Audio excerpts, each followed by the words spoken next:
Hello दोस्तों, फिर से आपका स्वागत है इस चैनल पर। इसका नाम है everything about civil engineering and उम्मीद है कि आप लोग का तैयारी काफ़ी अच्छे से चल रहा होगा।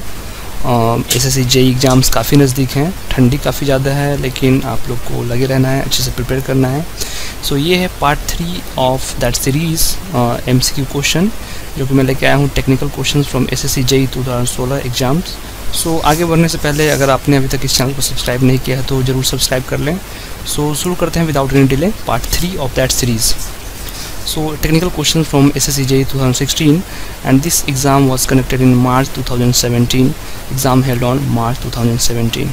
So question number 61 जो है हमारा है the phenomenon of slow extension of material that is increasing with time having no constant load. Having no constant load is here important thing is called creeping कहते हैं उसको। So हमारा option हो जाएगा इसमें creeping। नेक्स्ट क्वेश्चन है 62 number question. The stress at which extension of a material takes place more quickly as compared to the increase in load is called। फिर से एक बार क्वेश्चन को देखते हैं। The stress at which extension of a material takes place more quickly as compared to the increase in load, इसको हम लोग क्या बोलते हैं? तो इसको हम लोग बोलते हैं yield point। बट इसको मैं एक्सप्लेन करता हूँ फिर से। हमारा आप लोगों सभी को पता होगा, मैक्सिमम लोगों को पता होगा कि ये हमारा स्ट्रेस स्ट्रेन डायग्राम होता है माइल्ड स्टील, या फिर देखें तो इसका ए हमारा होता है यहाँ पे जो हमारा है ये होता है प्रोपोर्शनलिटी लिमिट, बी हमारा होता है इलास्टिक लिमिट, हुक्स लॉ जो हमारा वैल्यूड होता है पॉइंट ए तक प्रोपोर्शनलिटी लिमिट तक, और सी हमारा होता है यील्ड पॉइंट। अब यहाँ यील्ड पॉइंट को डिफाइन किया किस तरह से किया जाता है? यील्ड पॉइंट का अगर डेफिनेशन देखें तो this point is just beyond the elastic limit. B हमारा है इलास्टिक लिमिट, इलास्टिक लिमिट के जस्ट बियॉन्ड होता है हमारा yield point at which the specimen undergoes an appreciable increase in length without further increase in the load। तो हम बिना load increase किए हो या फिर हल्का सा लोड इंक्रीज़ किया, बट जो हमारा चेंज है उसमें स्ट्रेन जो है वो ज़्यादा हो जाता है, तो उस केस को हम लोग बोलते हैं yield point. So the correct answer is here yielding point. ये बहुत इंपॉर्टेंट डायग्राम है, बहुत इंपॉर्टेंट क्वेश्चन है ये question 62 number. Let's go to question number 63. For quality control of Portland cement, the test essentially done is। हम लोग जो OPC है ऑर्डिनरी पोर्टलैंड सीमेंट या फिर जो और भी सीमेंट है उसका क्वालिटी कंट्रोल में बहुत सारा टेस्ट करते हैं। तो कौन कौन सा टेस्ट हम लोग का ज़रूरी होता है? Setting time test, soundness, tensile strength, या फिर ऑल ऑप्शन आर करेक्ट। तो इसका आंसर हो जाएगा दोस्तों सभी टेस्ट बहुत इंपॉर्टेंट है। So all option are correct is the correct answer. Question number 64. If 1500 grams of water is required to have 1875 grams cement paste of normal consistency, the percentage of water is। तो हमारा water दिया हुआ है 1500 ग्राम, cement जो paste तैयार हुआ है बनके वो है 1875 ग्राम, यानी कि सीमेंट का जो इसमें क्वांटिटी है वो लिया गया है 375 ग्राम एंड वाटर जो है हमारा है 1500 ग्राम। अगर हम निकालते हैं परसेंटेज ऑफ वाटर P अगर देखा जाए तो हमारा होता है W/C × 100। यहाँ पे वेट ऑफ ए है वाटर, वेट ऑफ सीमेंट, तो इसके हिसाब से तो ये 375/1500 × 100। इस केस करने पे तो हमारा ये जो यहाँ पे ऑप्शन जो दिखा रहा है 25, इस क्वेश्चन में मेरे ख्याल से कुछ कन्फ्यूजन है, तो ये क्वेश्चन मैं आप लोग पे छोड़ता हूँ। आप लोग इसको देखिए कि इसको क्या करना है। बहुत सारा नॉर्मल कंसिस्टेंसी अगर हम देखते हैं सीमेंट का OPC का, तो ये बता देता हूँ नॉर्मल कंसिस्टेंसी अगर देखा जाए तो वो हमारा लगभग 26% से उसमें हमारा 33% हमारा वाटर होता है नॉर्मल कंसिस्टेंसी में। और गुड कंसिस्टेंसी के लिए हमारा जैसे कि साउंडनेस टेस्ट जो करते हैं उसमें 0.78 P होता है, सेटिंग टाइम के जो करते हैं वो 0.85 P होता है हमारा। इस तरह से कुछ इक्वेशंस होते हैं। बट ये क्वेश्चन के बारे में आप कमेंट जरूर करें, आप मुझे बताएं कि किस तरह से निकाला गया है या फिर इसका आंसर गलत है क्या है। Let's go to question number 65। Under normal condition using ordinary cement the period of removal of the form work, जो हम शटरिंग करते हैं उसका रिमूवल कितने दिन में होता है, उसका नॉर्मल पीरियड क्या है? ऑप्शंस देखते हैं। पहला ऑप्शन है 7 days फॉर बीम सॉफिट, जो कि बिल्कुल सही है। बीम अगर ये बीम है उसके नीचे का जो पोर्शन होता है उसको हम बीम सॉफिट बोलते हैं, उसके नीचे का फॉर्म वर्क 7 दिन में हम रिमूव कर लेते हैं। दूसरा ऑप्शन है 14 days for bottom slabs of span 4.6 metre and more, ये भी सही आंसर है। 14 दिन के बाद हम रिमूव कर लेते हैं। Third option 21 days for bottom beams over 6 metre span, ये भी सही है। So here correct answer is all options are correct. Question number 66। For given water content workability decreases if the concrete aggregate contains an excess of. फिर से एक बार देखते हैं। For given water content workability decrease if the concrete aggregate contains an excess of thin particles, flat particles, elongated particles, all options are correct। तो हमारा हो जाएगा all options are correct। ये बिल्कुल सभी सही ऑप्शन है। थिन पार्टिकल्स अगर हम वर्किबिलिटी डिक्रीज कर जाएगा, अगर एक्सेस हमारा थिन पार्टिकल अगर ज़्यादा हो जाता है या फिर फ्लैट पार्टिकल ज़्यादा हो जाता है, elongated पार्टिकल ज़्यादा हो जाता है तो हमारा वर्किबिलिटी डिक्रीज कर जाएगा। Question number 67, for ensuring quality of concrete use. Quality concrete अगर यूज करना है आपको, कंक्रीट का क्वालिटी मेंटेन करना है तो हम लोग क्या इसमें मोस्ट प्रॉफिट क्या होगा?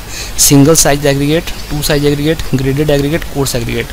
तो हम लोग यूज करते हैं ग्रेडेड एग्रीगेट। ग्रेडेड एग्रीगेट क्या होता है कि डिफरेंट साइज ऑफ एग्रीगेट अगर हम यूज करते हैं तो हमारा ड्यूरेबल कंक्रीट हमको ऑब्टेन होता है, higher density, pulp density higher obtain होता है, तो हमारा क्वालिटी ऑफ कंक्रीट काफ़ी होता है। इसके लिए हम लोग को यूज करना पड़ता है ग्रेडेड एग्रीगेट को। Question number 68, according to IS 456 number of grades of concrete mixes is. IS 456 जो हमारा कोड है कंक्रीट का, उसके अनुसार टोटल कितने ग्रेड्स होते हैं कंक्रीट के?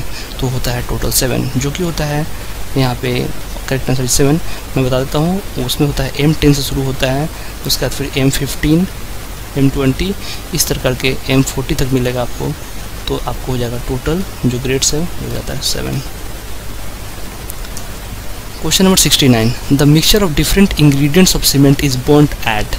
तो हमारा होता है सीमेंट का इंग्रेडिएंट्स, जो सीमेंट किल्न होता है, जो भट्टी होती है, उसमें हम लोग बर्न करते हैं 1400 डिग्री सेल्सियस पे। सो the correct answer is 1400 degree Celsius. Question number 70, the risk of segregation is more. Segregation कब होता है? वेटर मिक्स, यानी कि इसमें अगर वाटर का कंटेंट ज़्यादा रहता है तो उसको हम लोग वेटर मिक्स बोलते हैं। दूसरा ऑप्शन है larger proportion of maximum size aggregate, and third option is coarser grading, fourth option is all options are correct. तो इन सभी केस में हमारा सेग्रीगेशन ज़्यादा होगा। अगर आपका वेटर मिक्स होता है तो चांस होता है कि सेग्रीगेशन हो सकता है। सेग्रीगेशन क्या होता है कि जो कोर्सर पार्टिकल है उसका नीचे सेटल हो जाना और पानी का ऊपर आ जाना, उसको हम लोग सेग्रीगेशन बोलते हैं, जिसमें हम लोग का हनी कॉम्बिंग स्ट्रक्चर इस तरह से स्ट्रक्चर फॉर्म हो जाता है, जो कि बिल्कुल सही नहीं है किसी भी कंक्रीट के लिए। सेग्रीगेशन से बचना चाहिए, लार्जर प्रोपोर्शन ऑफ मैक्सिमम। तो यहाँ पे हो जाएगा ऑल ऑप्शन से करेक्ट। इन सब चीज़ों का आप अवॉइड करना है आपको अगर आप सेग्रीगेशन चाहते हैं कि ना हो। Question number 71, after casting N ordinary cement concrete on drawing. क्या होता है? कास्ट करने के बाद जब हम कंक्रीट को मिक्स करते हैं, उसका प्लेसमेंट करते हैं, कॉम्पैक्शन करते हैं, और जब वो सेट होता है पूरा तो क्या करता है हमारा वो श्रिंक कर जाता है, उसका वॉल्यूम जो होता है वो थोड़ा सा कम कर जाता है, तो उसको बोलते हैं shrinks. So an ordinary cement concrete on drying shrinks. Question number 72, hydration of cement is due to the chemical action of water with. Hydration of cement is due to the chemical action of water is with tricalcium silicate and dicalcium silicate. बहुत सारा option दिया हुआ है, जिसमें हमारा C3A, C2S, C3S, ठीक है, और C4AF, ये 4 बॉक्स कंपाउंड होता है। तो हमारा हाइड्रेशन किसके कारण से होता है? तो ये चारों के साथ रिएक्शन के कारण होता है। So all options are correct यहाँ पे हो जाएगा। Question number 73, to obtain cement dry powder, limestones and sales on their slurry is burnt in a rotatory kiln at a temperature of। तो एग्जैक्टली टेम्परेचर हम लोग ऐसे रखा जाता है 1400 डिग्री सेल्सियस रखा जाता है, बट यहाँ पे ऑप्शंस में जो दिया है उसमें से आपको चूज करना है, तो हम लोग चूज करेंगे 1400 degree Celsius between and 1500 degree Celsius. तो करेक्ट आंसर इज 1400 से 1500 डिग्री सेल्सियस के बीच में हम लोग किन का टेम्परेचर रखते हैं। Question number 74, permissible compressive strength of M300 concrete grades in kg पर सेंटीमीटर स्क्वायर। यहाँ पे आप लोग एक चीज़ बताना चाहूँगा इसका एक्सप्लेनेशन करने से पहले कि M अगर 30 दिया जाए, इस तरह से हम ग्रेड अगर लिखते हैं कंक्रीट का, तो M हमारा डिनोट करता है मिक्स को, और ये 30 हमारा कॉम्प्रेसिव स्ट्रेंथ को डिनोट करता है, कैरेक्टरिस्टिक कॉम्प्रेसिव स्ट्रेंथ, जो कि होता है न्यूटन पर mm स्क्वायर में। बट यहाँ पे बोल रहा है kg पर सेंटीमीटर स्क्वायर में। तो अगर हम देखें 1 न्यूटन पर mm स्क्वायर को अगर आप कन्वर्ट करेंगे तो ये हो जाता है 110 kg पर सेंटीमीटर स्क्वायर। तो M30 लिखें आप या फिर M300 लिखें। कहीं कहीं बुक में जैसे अगोर वगैरह के बुक में 300 यूज करता है, तो M से यहाँ पर मिक्स हो जाएगा और 300 हमारा डिनोट करेगा 300 kg पर सेंटीमीटर स्क्वायर को। सो करेक्ट आंसर इज 300। जो हमारा permissible compressive strength of M300 जो डिजाइन किए हैं उसका हमारा कॉम्प्रेसिव स्ट्रेंथ डिजाइन करते हैं, और वो जो कि 28 डेज के बाद हमको मिलता है वो होता है 300। 75, क्यूरिंग। क्यूरिंग क्या होता है? So curing reduces the shrinkage of concrete, बिल्कुल सही है।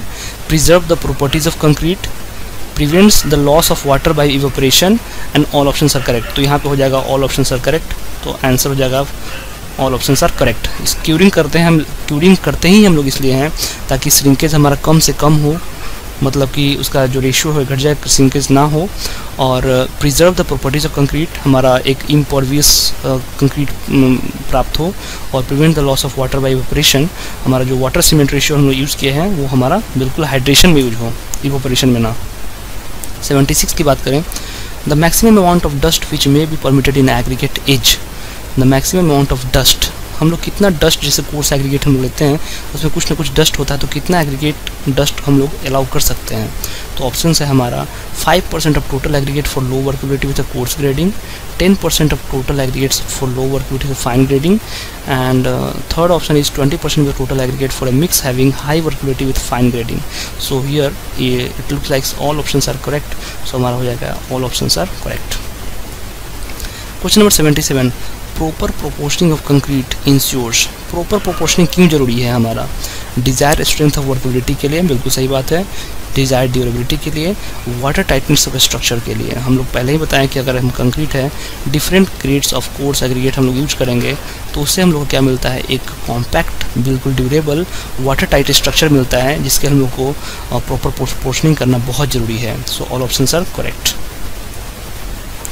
78, the bulk density of aggregate does not depend upon, bulk density of aggregate हमारा किस पे डिपेंड नहीं करता है, तो बिल्कुल size and shape of aggregate पे डिपेंड करता है bulk density, specific gravity of aggregate पे भी डिपेंड करता है, ग्रेडिंग ऑफ एग्रीगेट पे भी डिपेंड करता है, size and shape of container पे डिपेंड नहीं करता है। सो आंसर यहाँ पे हो जाएगा size and shape of container, क्योंकि द क्वेश्चन था the bulk density of aggregate does not depend upon, किस पे निर्भर नहीं करता है, तो पात्र के आकार और आकृति पर डिपेंड नहीं करता है। तो answer is 4, size and shape of aggregate container. Question number 79, while compacting the concrete by a mechanical vibrator, the slump should not exceed. Vibrator से जब हम मैकेनिकल वाइब्रेटर, जो हमारा नीडल वाइब्रेटर होता है या फिर शटर वाइब्रेटर होता है, सभी को मैकेनिकल वाइब्रेटर बोलते हैं, उसको जब यूज करते हैं कॉम्पैक्ट करने के लिए, तो स्लम्प वहाँ पे कितना ज़्यादा नहीं होना चाहिए, तो स्लम्प हमारा 5 सेंटीमीटर से ज़्यादा नहीं होना चाहिए। So correct answer is 5। And question number 80 यहीं पे है, the aggregate is said to be flaky if its least dimension is less than, तो ये तो क्लियर क्वेश्चन है 3/5 of mean dimension. So 3/5 of mean dimension. Question number 81, shear stress distribution of a beam of rectangular cross section is shown here, जिसमें subjected to transverse loading. So beam है, transverse loading उस पर लगा हुआ है, will be, question है यहाँ पे शियर स्ट्रेस डिस्ट्रीब्यूशन, इसमें से कौन सा डायग्राम उसको रिप्रेजेंट करता है जो शियर स्ट्रेस डिस्ट्रीब्यूशन है रेक्टेंगुलर क्रॉस सेक्शन को, तो हमारा इसको डिनोट करता है डी डायग्राम। हमारा शियर स्ट्रेस जो डायग्राम होता है वो ट्रांसवर्स लोडिंग जब करते हैं बीम का, ये बीम है अगर सपोज करें, ट्रांसवर्स लोडिंग क्या होता है, जो लोडिंग हमारा जो लॉन्गिट्यूडनल एक्सिस है, जो बीम का लंबा वाला एक्सिस है, लॉन्गिट्यूडनल एक्सिस है, उसके परपेंडिकुलर कोई लोड रहता है, उसी को हम लोग बोलते हैं ट्रांसवर्स लोडिंग। तो वहाँ पे डायग्राम जो बनेगा हमारा शियर स्ट्रेस डायग्राम इस तरह से बनेगा। Question number 82, if the stress in each cross section of a pillar is just equal to its working stress, its form is called, हमारा क्या बोलते हैं, its form is called form of equal strength। एक बार फिर से पढ़ देता हूँ, if the stress in each cross section of a pillar, pillar यानी column, is just equal to its working stress, its form is called form of equal strength. Question number 83, the transverse fillet weld are design for, तो जो हमारा transverse fillet weld होता है वो हमारा shear strength का design होता है। So answer is shear strength, option number 2। Question number 84, when a thin cylinder shell is subjected to internal pressure, जो हमारा सिलेंडर सेल है, इस तरह से अगर सिलेंडर सेल देखें और इंटरनल प्रेशर अगर सब्जेक्टेड हो उसमें, देयर विल बी, क्या होगा, तो हमारा क्या करेगा, तो increase in diameter and decrease in length, इसका डायमीटर हमारा इंक्रीज कर जाएगा और इसका लेंथ हमारा घट जाएगा। So this will if internal pressure is applied, और ये मैंने एक्सग्रेटेड व्यू में दिखाया है, इस तरह इतना ज़्यादा नहीं होता है, बहुत माइनर, लेकिन होगा ये कि हमारा जो इसका डायमीटर है वो इंक्रीज़ कर जाएगा और लेंथ है वो हमारा रिड्यूस कर जाएगा। Question number 85, the compression member always tend to buckle in the direction of, जो कंप्रेशन मेंबर है यानी कॉलम है हमारा, कॉलम है जिसको हम लोग कॉम्प्रेशन मेंबर बोलते हैं, इसमें हमारा एक्शियली लोड लगता है या फिर हल्का फुल्का इसेंट्रिसिटी भी लग सकता है, उसको बोलते हैं कॉम्प्रेशन मेंबर, जिसमें कॉलम एंड स्ट्रट हमारा आता है, column and struts. Member always tend to buckle in the direction of, तो हमारा बकल करता है उस डायरेक्शन में जहाँ लीस्ट रेडियस ऑफ जायरेशन होगा। So compression member always buckle in the direction of least radius of gyration. Question number 86, a simply supported beam is loaded as shown in the figure below. हमारा एक simply supported beam है, तो यहाँ पे हमारा support है, loading इस तरह से कंडीशन है, पॉइंट लोड लगा हुआ है W2W। The maximum shear force in the beam will occur, shear force maximum कहाँ पे होगा, तो मैक्सिमम शियर फोर्स होगा यहाँ पे 2W के पास हमारा मैक्सिमम शियर फोर्स होगा। अगर चाहें तो आप इसका शियर फोर्स डायग्राम बना के देख सकते हैं, आप इसका बेंडिंग मोमेंट डायग्राम भी जरूर बना के ट्राई करें, काफ़ी सिंपल है। Question number 87, a column with maximum equivalent length, column का मैक्सिमम इक्विवेलेंट लेंथ कब होता है, तो हमारा कुछ कॉलम का कंडीशन होता है, जैसे मैं बताता हूँ आपका, अगर कॉलम दोनों तरफ से फिक्स होता है तो यहाँ पे होता है 0.67 L, इसका जो इफेक्टिव लेंथ है L इफेक्टिव इक्वल टू, दोनों तरफ से अगर हिंज होता है तो उसका हो जाता है 0.85 L, एंड अगर हमारा एक तरफ से फिक्स है और एक तरफ से ओपन है तो हो जाएगा L effective equal to 2L। So a column with maximum equivalent length, जो हमारा मैक्सिमम इक्विवेलेंट लेंथ तब मिलता है जब वन साइड फिक्स हो एंड वन साइड फ्री हो, तो one end fixed end other end free. So the correct answer is one end fixed end other end free.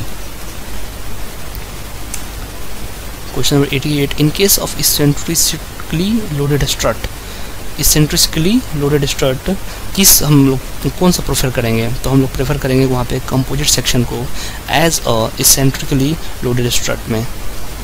Question number 89, the design of a structure is, the design of a structure is, options देखते हैं, the planning of the structure, the calculation of a straining action at salient points and important points, deciding the material and proportion of the various members and the structure, none of these। तो हम लोग कोई भी structure का design का मतलब क्या होता है कि डिसाइडिंग द मटेरियल कि कौन सा मटेरियल हम लोग यूज़ करना है, कंक्रीट यूज़ करना है या स्टील यूज़ करना है।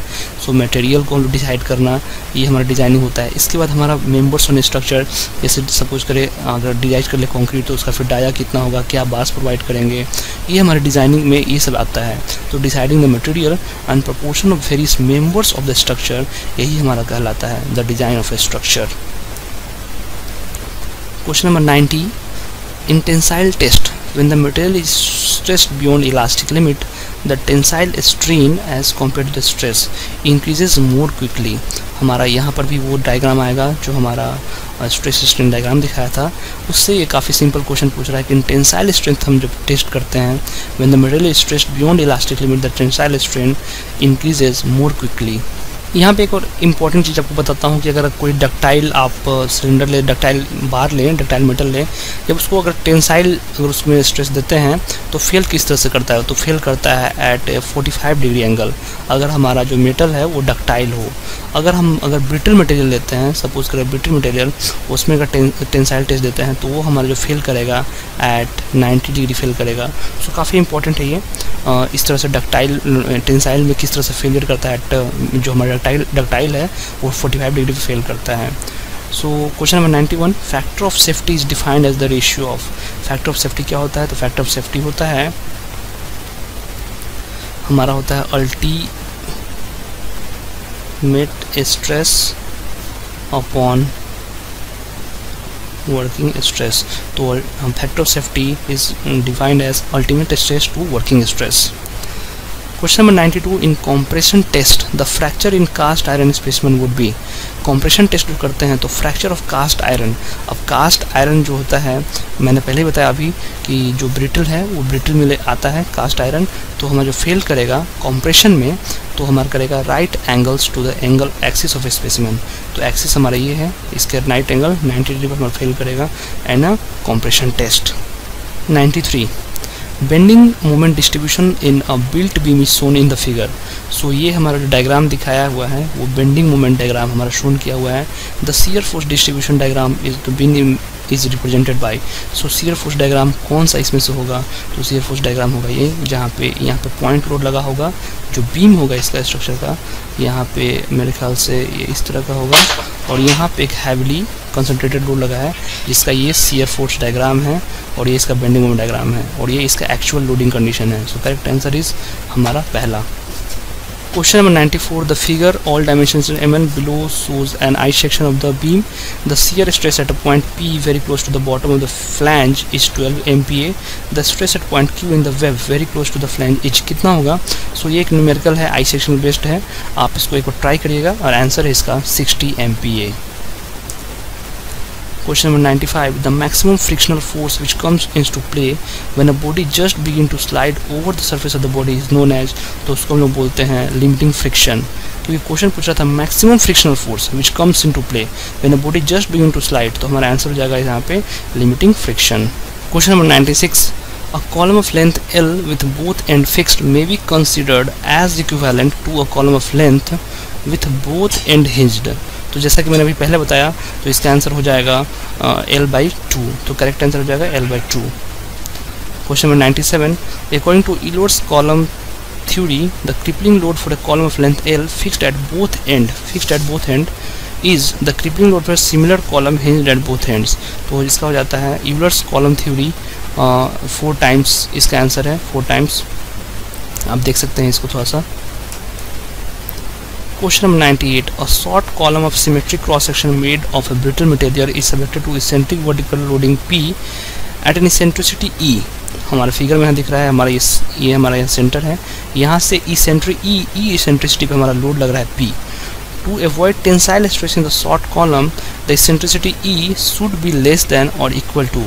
So यहाँ पे जो हमारा कोड बोलता है वो होता है h/6, जो इसका हाइट है उसके मतलब कि h/6 से हमारा बाहर नहीं निकलना चाहिए। अगर उससे बाहर हमारा निकलता है तो हमारा कॉलम में हमारा मोमेंट जनरेट होगा और मोमेंट हमारा टेंसाइल स्ट्रेस को प्रोड्यूस करता है। सो h/6 से हमारा कम रहना चाहिए eccentricity. Question number 99. A beam is a structural member predominantly subjected to। Beam is a structural member predominantly subjected to. जो बीम हमारा मेंबर है वो उसमें क्या ज़्यादा होता है, कौन सा लोड ज़्यादा आता है? तो बीम जो हमारा होता है, ये अगर इस तरह से बीम ड्रॉ करें तो बीम को हम डिज़ाइन करते हैं ट्रांसवर्स लोड के लिए। जैसा कि पहले मैंने फिगर में बताया था, तो ट्रांसवर्स लोडिंग इसमें लगता है, यानी कि load which is perpendicular to the longitudinal axis is called transverse load. So answer is transverse load. Last question of this video, question number 100. A truss is completely analyzed when। एक truss जो है हमारा उसका analysed कब किया जाता है, उसका एनालिसिस कब किया जाता है, ये क्वेश्चन है। सो सपोज करें एक ट्रस हम लेते हैं, इस तरह से एक ट्रस है और इसका एनालिसिस कब करेंगे? जब बिल्कुल ये स्टेबल कंडीशन में हो।